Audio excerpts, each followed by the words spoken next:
what does it say about the cops? Because I shared this headline before. The cops were scared to engage the gunmen because they could have been shot. So what did they tell themselves, CJ? They was like, better them than me. Better the kids than me. You guys realize that what that says, right? The fact that they didn't engage the gunmen because they didn't engage the gunmen because they wasn't shot, because they might be shot. Because they was like, I'd rather them kids get shit shot than I do. You guys realize that what that mean, right?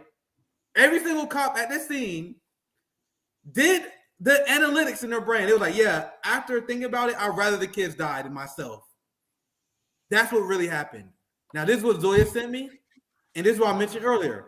40% of the budget goes to the police. You see the total expenses is 10 million, police 4 million. So I'm asking you guys in the chat, I'm asking the panelists as well, theoretically, what should we do to them? Nick, where is all this money going to, though? Like, they're getting the money. What are they using it on? Just to buy weapons or something else? Like, what are they using it on? Go ahead. I'm asking you guys, what should we do to them? I'm being dead honest. Like, you stole $4 million from the city. Remember all the conversations we had? What is a crime? What is a law? Right? They don't mark this down as a crime. I think this is a crime. Like, as far as I'm concerned, right? This is fraud. Like, fraud is considered a crime. If you defraud 40% of the budget in the city, I think something should happen to you. I'm not gonna say what. I think maybe they should pay. Every cop should be paying reparation. Every cop that was there, you need to pay reparations to the families. That the police department need to be defunded. Their pensions taken and given to the families. And I'm literally just spitballing, guys. I didn't think about this before. I'm asking the chat. Nick, that's actually demand 5 that we're supposed to cover today. That's all in there. Yeah, all right, all right. I think this is time for me to introduce it. I'm not sure. Awkward. What's up, Awkward? I'm not sure why his screen. He's saying his screen is black, and I don't think he wants it to be black. And I'm not sure what happened. Try to refresh and come back. But he did send me this tweet. He did send the link to this tweet, so I'm going to put it up as we're figuring that out, and I'll read it out loud. We built the largest and longest protest movement in our nation's history, focused first and foremost on police violence. How did our government respond? By increasing police spending. And how did the cops respond? By killing more of us in 2021 than in the previous 8 years. And then he has the numbers. Like, this is fucking ridiculous. This is fucking ridiculous. The U.S. spends at least $759 million per day on police and prisons.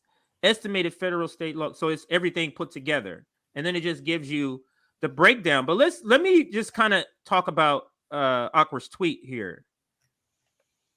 Just think about that, Nick, Zoya, and Awkward. The biggest, longest, they're saying what happened with George Floyd, that protest worldwide, that was the biggest in U.S. history. All these people come out. We're demanding this. We're burning shit down. And how did our government respond? Joe Biden says we're not defunding the police. We're going to fund them more. And how did the cops respond? By killing us more. So what are we to do at this point? And I pass it back to the panel. So I want to get awkwardness conversation. One thing I want to say that may fix the camera issue, I don't know. That's it. Sometimes StreamYard messes the camera up if there's another app that's using the camera. So make sure you close Zoom or any other like camera app that you may have up. If that's not the case, we just do it like this. Not a big deal. But either way, I want to get Awkward in the conversation. This is my brother that we founded 10 Demands. And before we actually introduce the 10 Demands, I want to give Awkward opportunity to chime in on anything you heard, hear your response to police cowardice, and you can comment on the tweet that CJ just shared as well. Awkward, thank you for joining us. Yeah, sure. Thanks for having me, guys. I'm sorry, my camera's fucked up for some reason.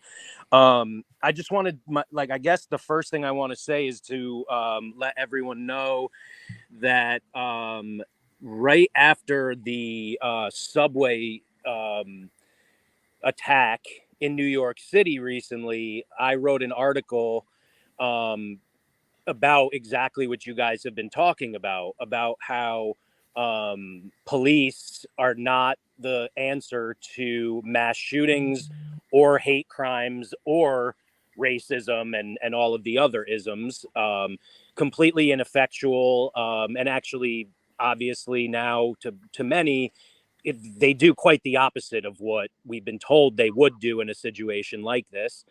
And so that article was published actually like within hours of the Buffalo attack.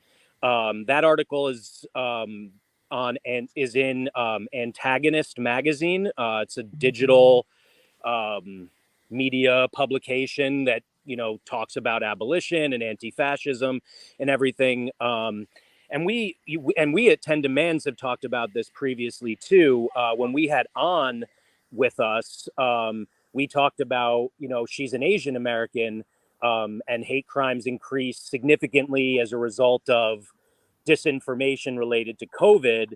And in the midst of all of that, she said, I don't want more cops to help protect my family members. They are not going to do that. So yeah, so it's within that context of, you know, all of the things you've been saying, the interconnectivity of the prison industrial complex and the military industrial complex, which that tweet clearly demonstrates. And the solution, of course, for us is no more police, which we talk about a lot. And, you know, predominantly clarifying that what that means, despite everyone's fears, is not chaos. It's actual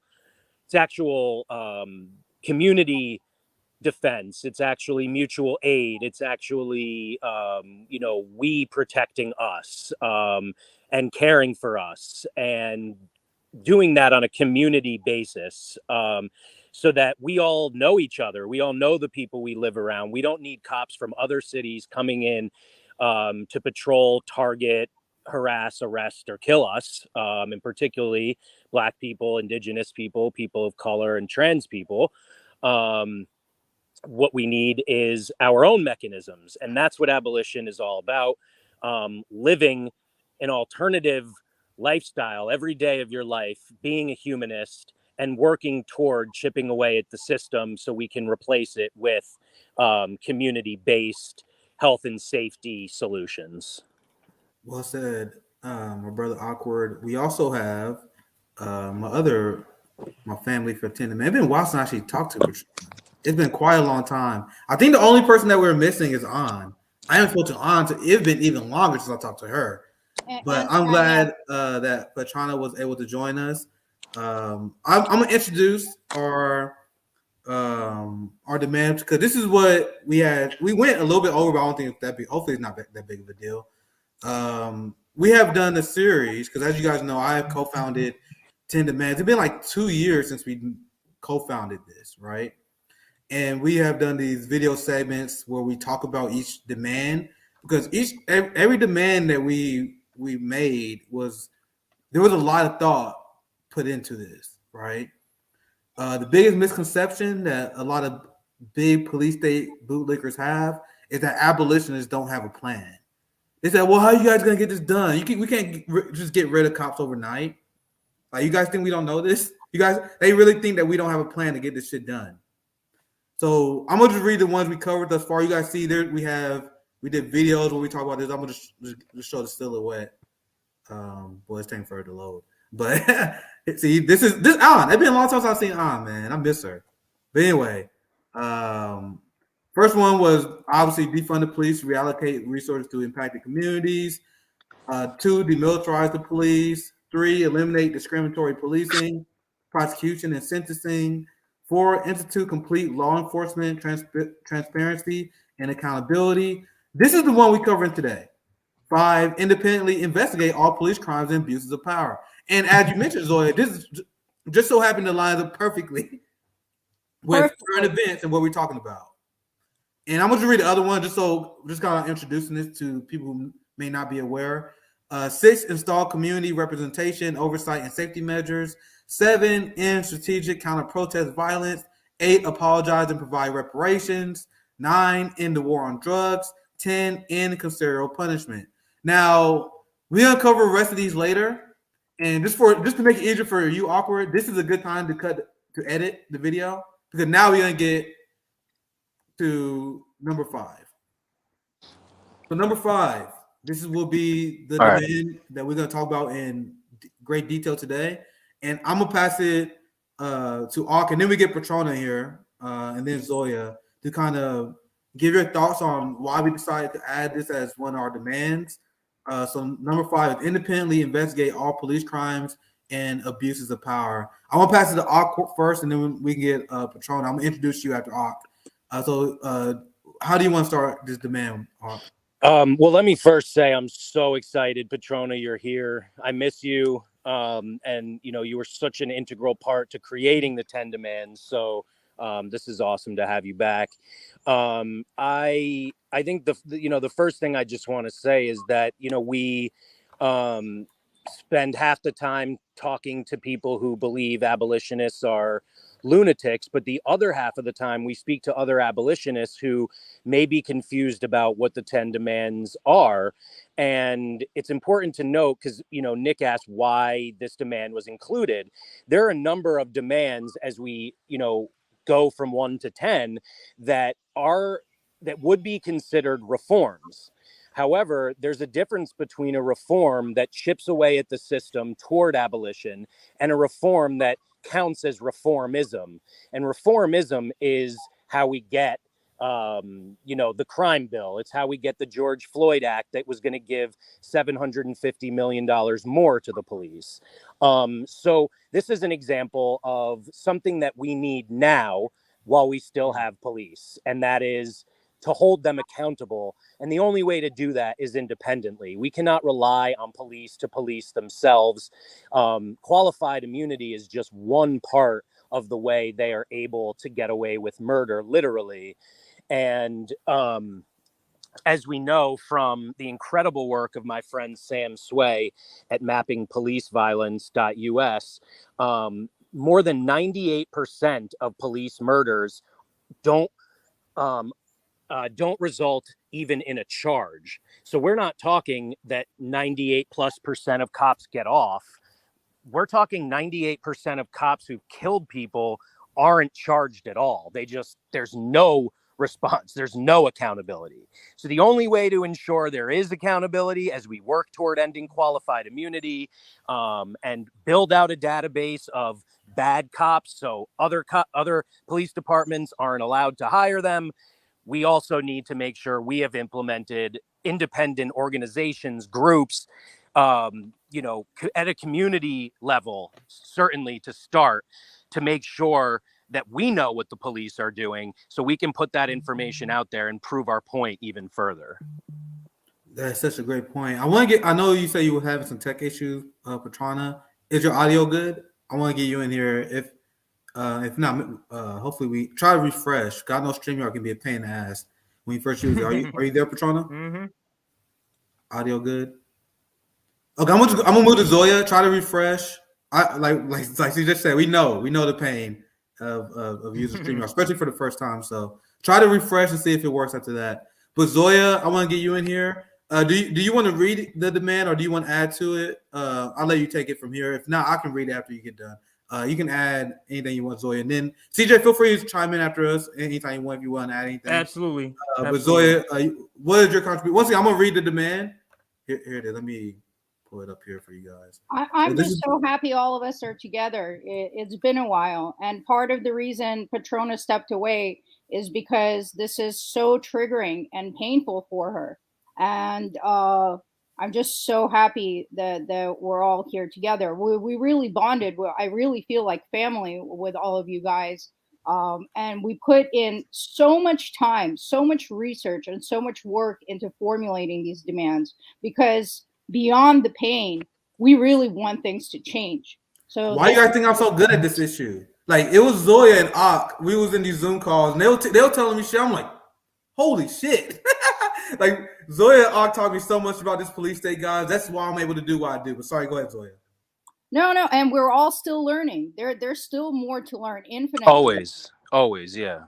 And on our website, the resource page alone is worth it. There's books Exactly. and so many things that people can get educated on. And when you guys are sharing the idea of defunding with your family, friends, or people in your community, you can send them to this website. It explains everything and takes you through a realistic step-by-step process that gets us to abolition for people who try to play it off as some dream. What we have right now is a nightmare, an unsustainable nightmare, and things have to change. And this is our work in our vision and how we get there. So this I'm gonna read the demand. Hold on, unfortunately I can't see his. I'm gonna try to get Petrona in here after this. I'm gonna read the demand in full, and then I'm gonna pass it back to you guys so we can add some more commentary to it. So here's the demand. After this, I'm gonna get you back in here, Petrona. Hopefully it's working, Petrona, because it's been a while since we talked. So here's number 5. Independently investigate all police crimes and abuses of power. End qualified immunity. Establish an independent national review board, along with community-level oversight committees, to investigate all police officers or police department employees who have been involved in or witnessed any police-related crimes. I'm sorry, I was about to read the whole thing full, but I got paused right there, and you guys can chime in too. I just saw this video of, and it was an older video because one of the things I didn't see. It was a video of this cop. He was literally caught planting drugs at a crime scene, and then he rushes the person who video cammed it, who was recording it. If you're on Twitter, you may have seen it. It was a viral tweet where it's like, this cop literally was playing drugs. It was obvious. Obviously, he put a dime bag on this scene. And the people who was recording, it was like, look at him, look. I would love to see the follow-up, see what happened to that guy. That is exactly what we want. That kind of shit should be investigated too, right? Chances are that cop was at most fired from that position and moved a mile down the street to the other local police department. Yeah, to be fair, I do need to do a follow-up on that. I don't know what happened to that guy, but I was just saying that's an example. Like, people, like these cops are criminals. So yes. Anyway, let me finish reading this. So we have in parentheses, all police officers, police department employees, police union officials, and members and individuals with any relationship to the police department are prohibited from participation. I covered, and I'm sorry I keep interrupting, but I covered the New Jersey Police Oversight Board, which liberals claim was a victory for police justice activists. But in this review board, there's literally no mechanism to hold the police accountable. It was just a group of people in the community got together and they pretty much write a sternly written letter about the police, and then they're like, "Oh, shut the fuck up." All right, I can't. Normally, I fail to notice the comments. I actually caught one, and I just wanted to say that that it is absolutely true that the 13th Amendment makes it legal to maintain slavery as long as you've committed a crime. And it is true that hundreds of corporations are invested in the prison industrial complex, and sorry, Biden, not just private prisons. These are all of them, right? Local jails as well, and as well as ICE detention centers and everywhere else. However, ending the privatization of prisons is not Did he cut mass out? Incarceration. It will not end mass criminalization. Oh, you guys hear me or no? Yeah, now we can. A little bit. I hear you now. All right, cool. So the final thought on that was just that, yes, we need to end privatization, but that is not going to end mass criminalization or mass incarceration. So it cannot be the only solution. To the person who made that comment, I recommend checking out Worth Rises. They're an incredible organization focused specifically on the money aspect. Yeah, I just want to thank you for the super chat. I'm going to get Petrona in. I apologize because I always struggle with the name. Hopefully I didn't say it incorrectly. Thank you for the super chat, Justin. These 10 demands are awesome. I'll be sharing this with my city councilors. Yes. Thanks for all your work. That's exactly why we make this. That's exactly why, right, Hawk? Exactly. That is exactly the point. There's even an action link on the website to make it easy on you guys to reach out to your local officials. You can do it with a click. Yep. Yeah. And I want to get my amazing friend Petrona. Hopefully you will listen. I would love to get your thoughts on. You can add to why you believe demand number 5 is so important, and also because it's kind of your first time on the show, you also can explain what got you so passionate, why you wanted to join Tandem as well. Because it's the first time we featuring you, and it's been a long time since we had a conversation. I missed you, my friend. So welcome to Revolutionary Blackout. Thank you so much. Thank you for having me. Can you guys hear me? Yeah, I can hear you. Okay, because I'm doing this while driving. It's been a while since I've been in contact with you guys, probably over a year. All of this was getting to be too much. Constantly being immersed in the news of our people just being hunted, either by being killed or just the injustice of the system, to things that happen like like the kids dying at the elementary school, what police did. All of that is gets to be so overwhelming. I'm naturally empathetic person, so I tend to just absorb all of these emotion, and it gets harder for me to manage it. And I struggle with my own mental health issues when it comes to depression. So I needed to take a step back to try to get to a more healthy mind frame, to where I can be of value in doing the work that I do with you guys here. So my passion for that is just that right now I don't see it changing where I am impacted, me personally, anytime in my future. Maybe by the time I'm in my 60s. But who I want to benefit this is my kids, my children's kids, our kids that are coming up. Those that came before us created this nasty world that we live in, and if we can see the injustice, we have a responsibility to do something about it, to change it, because we cannot just keep passing it on from generation to generation. This is not something that I want to pass on to my kids and their children. There's so much happening right now in their time while they're kids, like all the societal changes that happened due to COVID. They will have to deal with the mental health of the isolation and how life changed for them as they get older. So for them to have to deal with those changes and social injustice, racial injustice, it's just too much. So it's our responsibility to take that on now and put as much in place to make. It's basically removing a burden, and it hurts each time a mother, a father, a grandparent loses a child. It's just too much.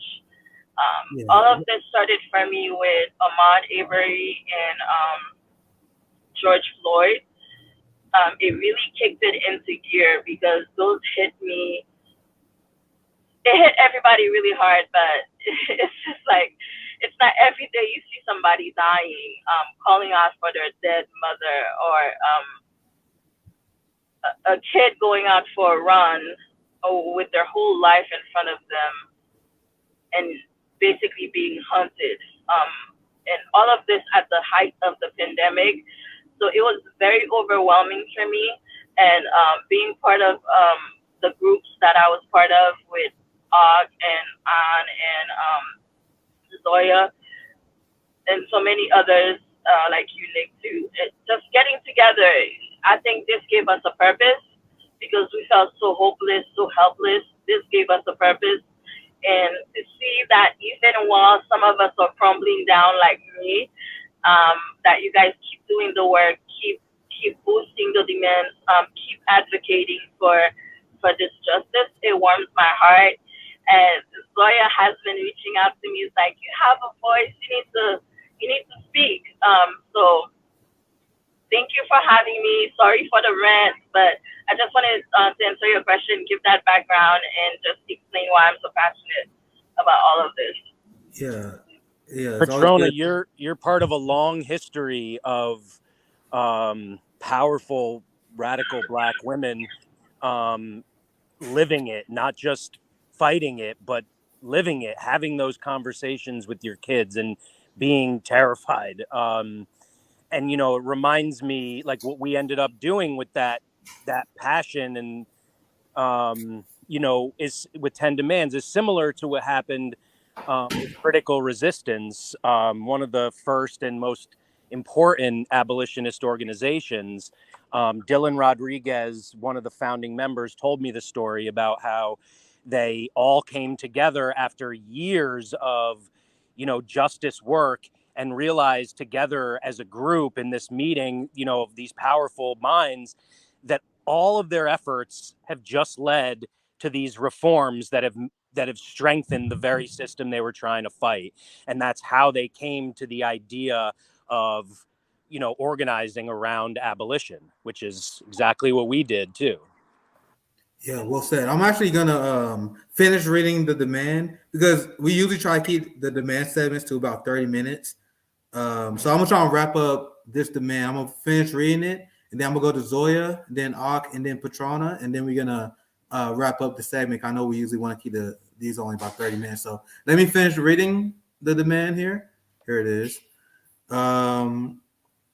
Implement immediate termination of any officer found guilty through independent investigation and require that officer participate in a pre-established program of restorative justice. Mandate that any police-related crime against any member of a First Nation be addressed according to Indigenous Sovereign Nation laws. I love this one. Require all costs of police-related lawsuits be covered by officers' pensions and personal liability insurance. This is also important because if this was the case, police would be policing themselves real quick. Those good cops, they will get all the bad cops out. Because if a cop fuck up, y'all pension's done. Yep.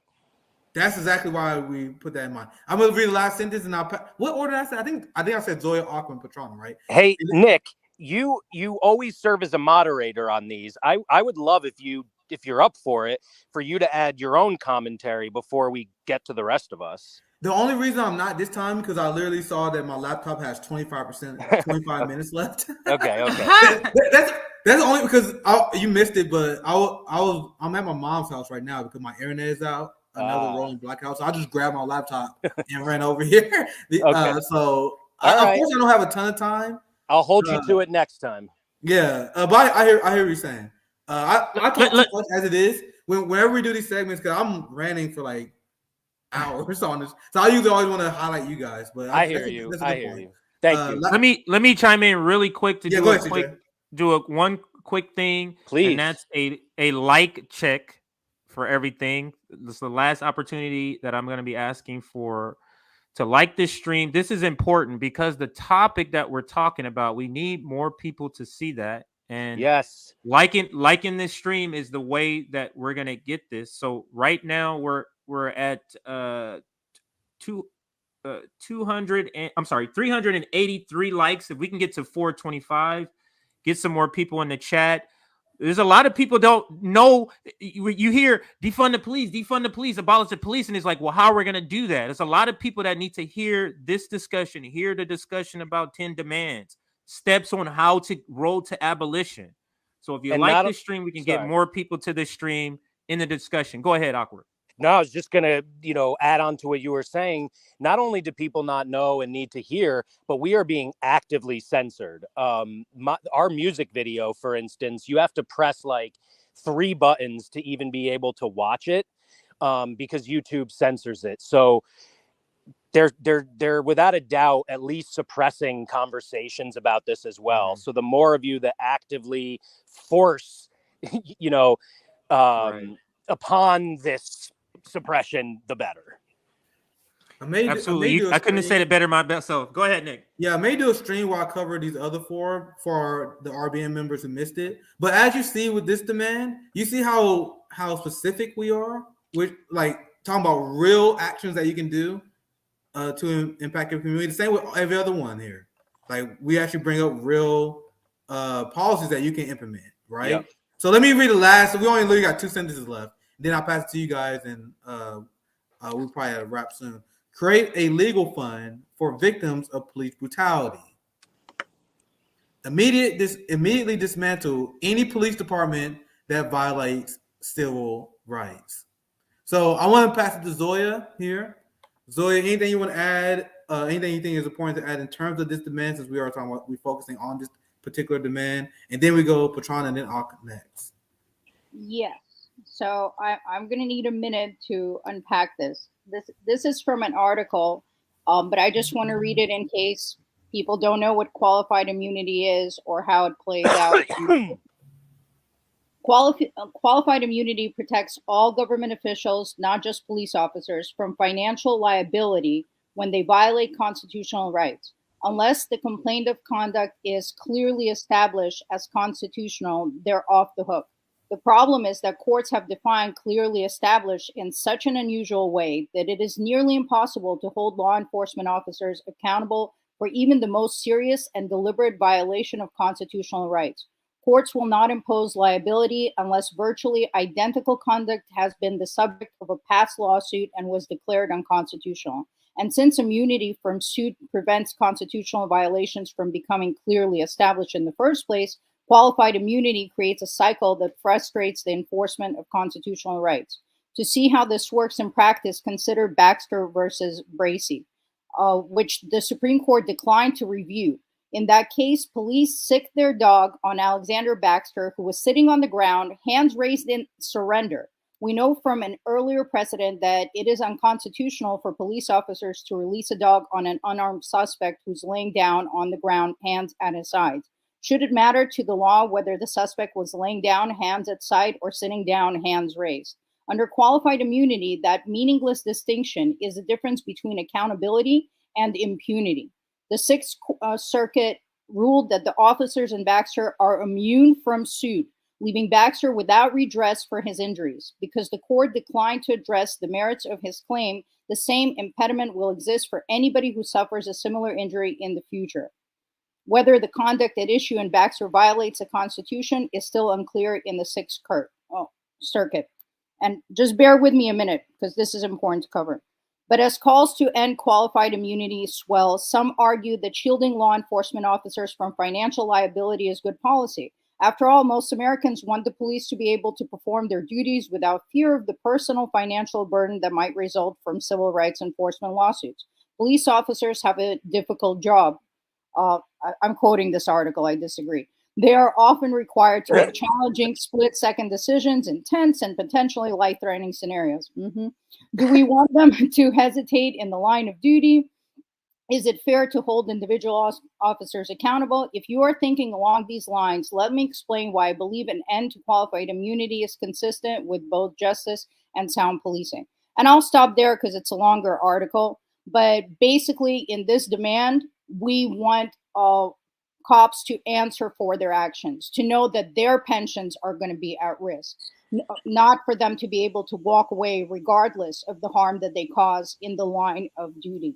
So this is our way of starting to hold them personally accountable. And I promise you, once they know that their lives are going to be financially ruined, that they're going to be impacted, that they're going to actually be held accountable. And like Ak said earlier, 98% of them never even get charged for things they do in the line of duty. Once they know that they are going to be directly impacted, they are going to start conducting themselves much differently.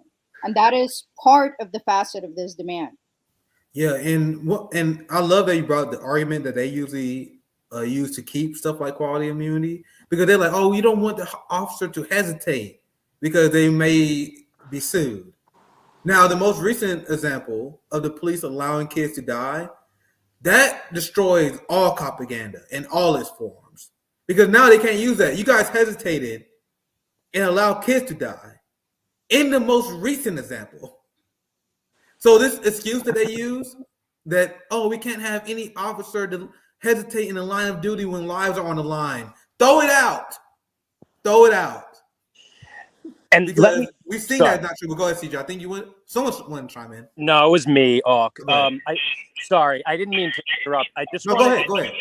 I just wanted to clarify one thing that, it is the groups that are focused entirely on qualified immunity are obviously incredibly important to this part of the work that we want to do. So we obviously support all of their efforts.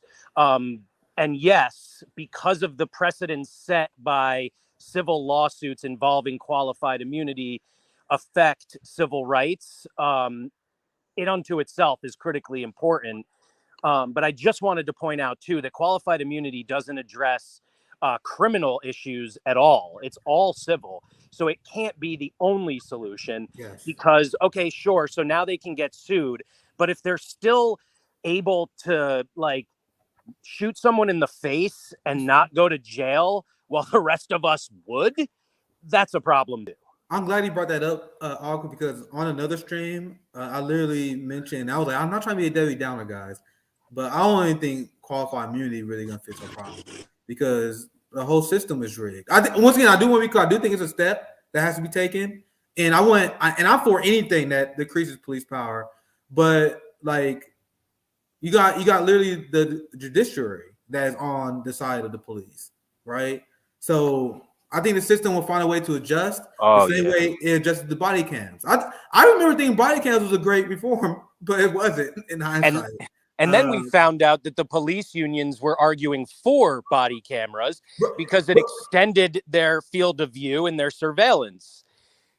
Hey, call me. I may be an asshole, but I became skeptical around like the effectiveness of qualified immunity. As soon as I saw Democrats talking about it, I was like, "Whoa, what?" That means they've already got their plan. They already have what they plan on doing. It's similar to the private prison thing. It's something that Democrats can feel comfortable with because it's not truly changing, not really dismantling anything. It's a slight. We like to call it a gentler form of genocide. I want to get Petrona in here, and you can speak on qualified immunity or anything on the Fifth Amendment. Anything you want to add as well before we probably got to wrap up soon.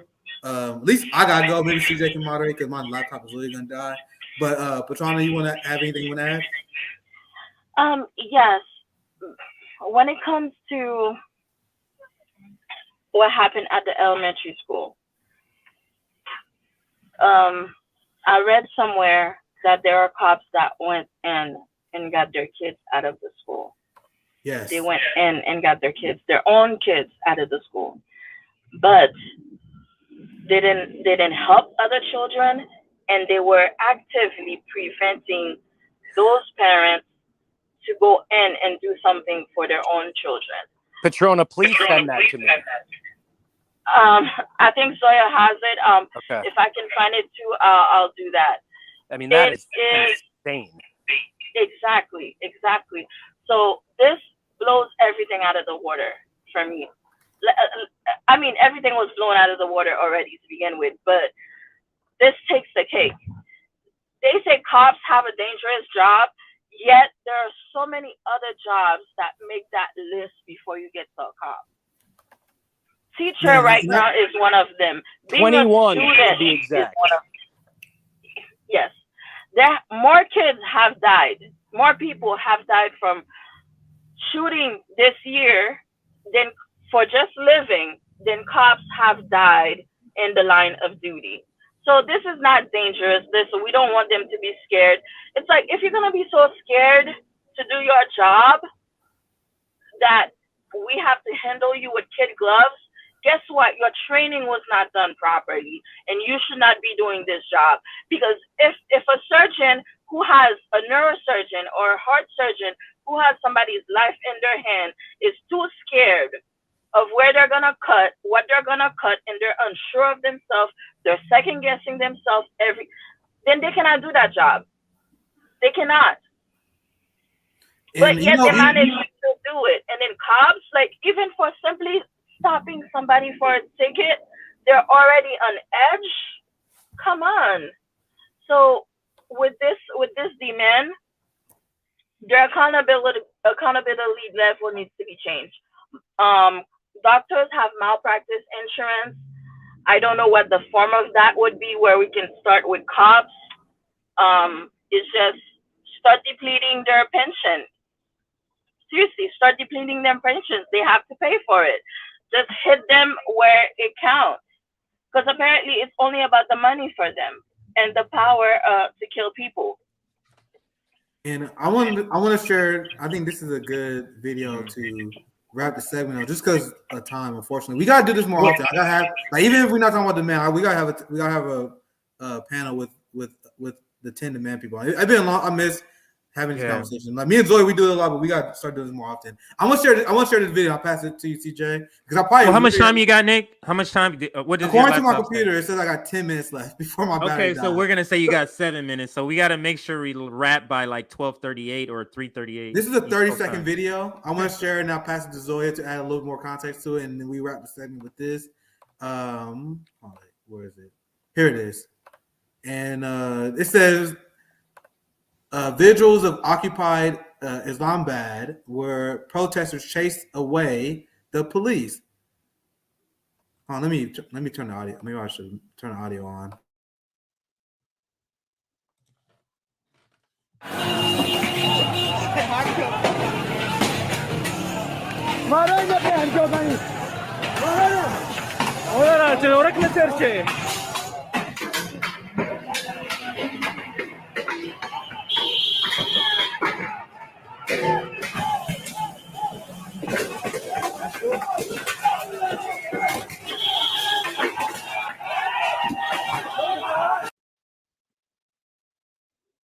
So I don't know where that is at, but there was a statistic last year that showed record amount of police quit their job. Cop suicides was an all-time high because of reasons, I guess. We got to make it a social stigma to be a police officer. Yes. Make the police defund themselves. Like, we need them, like the same way we have a social stigma over people who touch kids, right? We need to make it be a social stigma to be a police officer. As soon as you see someone with that badge and a gun, you are against the workers. You are class loyal on behalf of the oligarchs.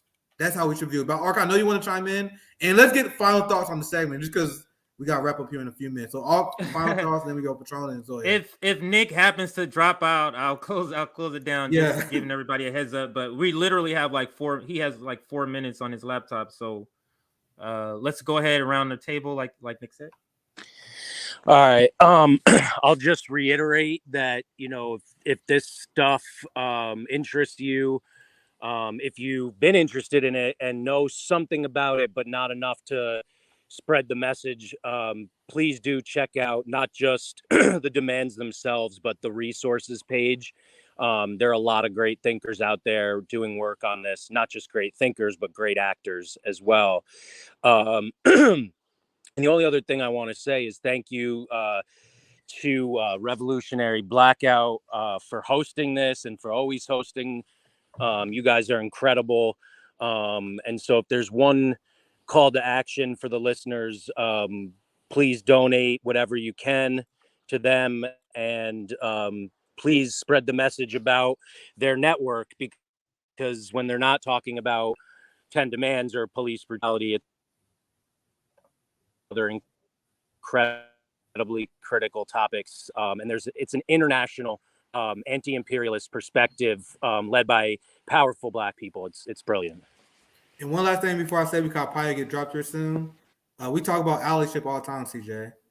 Like Zoya and Ak, and I say this many times, are like the textbook example of what we're looking for in terms of white allies. So thank you for joining once again. That means the world to me, man. I'm honest. Like, you guys taught me a lot about this issue too when we had those Zoom calls. So let's get Petrona in here and then Zoya. And I literally may drop here in a few minutes. Yeah. So I was gonna say I'm gonna take over. I'll take over Nick from here because I know you might drop out. So yeah, I'm actually gonna get out. Okay, literally about die. So there's no point. So I'll let you take over. Okay, literally about die. Like, literally said 2 minutes. Yeah, I got it. So don't worry. Thank you guys for watching. We gotta do this again here soon. Good seeing you too, Petrona. It's been a while. Have a good one, guys. Awesome. Bye, Nick. Good all right. I think we were going to go to Petrona, or were we going to... yeah, let's go to Petrona for your last words, please. Just just that. Thank you for having me. Thank you for doing these sessions. I come from just the emotional side of it, just seeing the injustice of it. Huck and Zoya has so much knowledge, and it sucks. You could say, oh, she's a black girl and she doesn't know. I mean, I see what's going on. I want to do something, but these two, they have like they've been at it like as activists for years and years, and I'm still learning from them on how I can be a better voice. But I'll do all that I can with my emotions, my words, my voice, and move people because that's how I do it. But thank you, everybody here that watched this video, listen to what we have to say, and is willing to share it and help educate others, and help the message go from one person to the next. Because the more people that knows, the more we can take action, and the more of us that take action, the quicker we are to getting results. Thank you, Petrona. Absolutely. Thank you for that. And let's go to Zoya. Wow, it is so beautiful to have you guys all here, and Nick with his dying battery and spirit. I mean, you know, it was emotional for us when we got together, and besides doing the work of organizing and putting this thing together, we really were a support system for each other. We were there for each other emotionally. We were there for each other to vent. We held each other as much as we could with people connecting online. So with that, I really want to say that I love you all, and love isn't something to dismiss. It is how we build community. It is how we build solidarity. It is what informs my revolutionary discipline. It is what keeps me going when things do get painful, things do get hard. But ultimately, we want to leave a better world for our children. We want to change things for the people that are struggling right now, and we cannot look away. And I am extremely grateful that Revolutionary Blackout exists and covers and highlights these topics and allows us to spread this information to a wider audience. But after you guys get informed, you have to take actions. This cannot end with liking a stream or walking away with more information or even just reaching out to your local officials. We have got to organize. We have got to build systems that rely on each other and are independent from this establishment so they cannot hold anything over us. And we have got to get into the streets. I see no other way after decades fighting this fight that we will get any change by asking them for anything. They have got to fear us. And in order for them to fear us, they have got to see our connection, our solidarity, and our numbers in the streets. So please, everybody, start here, but don't end here. We have all got to do the work in our community. Start connecting with your family, with your neighbors, and start building outwards so we can have a movement. George Floyd protests need to happen again, and they need to be sustained, and we need to be ready to sustain them with supplies and with strategy. We can't do this frivolously, and we can't let the establishment be more organized than we are, or they are going to always keep winning. And we cannot allow that, because this pain, it impacts all of us. And if we do not fight back against it, we are complicit in it. So love and solidarity to everybody.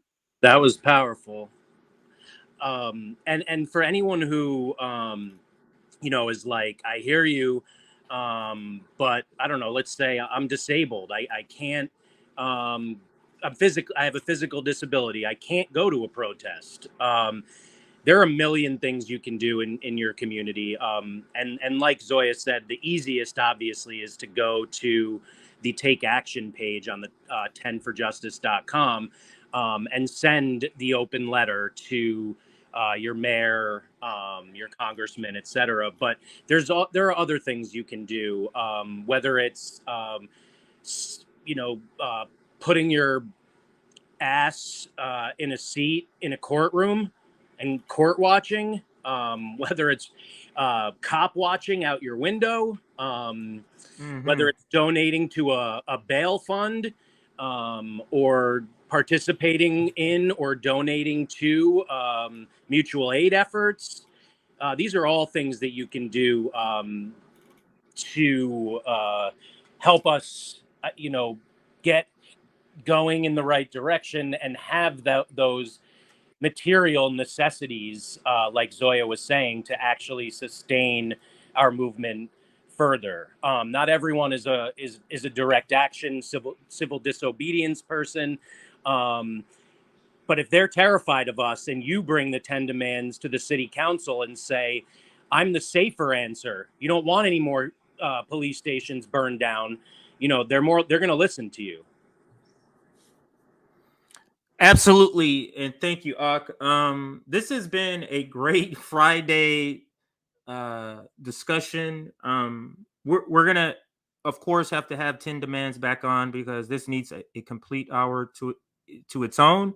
And also the CIA tactics. We only got to number 3 before Nick's internet went out. So that's another one that we have to circle back to cover because those are very, very important topics. Now, on our way out, thank you to all the guests and the panelists. I want to make sure everybody liked the stream before they leave. If they haven't already, the last time I checked, we were at something like 410, 415. So maybe we can get to 475. We're going to end with this clip from Huey Newton talking about the police and the police state. We will not come back after the clip. The stream will end after the clip. So everybody have a great rest of your Friday and a great weekend. And like Zoya said, you have to get involved.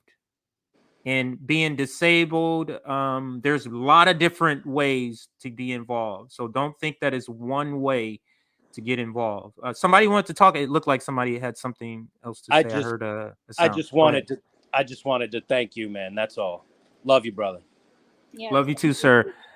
Love all of you. Thank you. And I don't know if Petrona remembers, but she was one of the first guests I was going to invite, but it ended up where she couldn't come on. I don't know. I remember that. I remember that. So I'm happy to finally see you, a year and a half later. But great to see you. But it was very understandable because I go through the same thing where I have to just step back. Like when my cousin was murdered, I had to step back.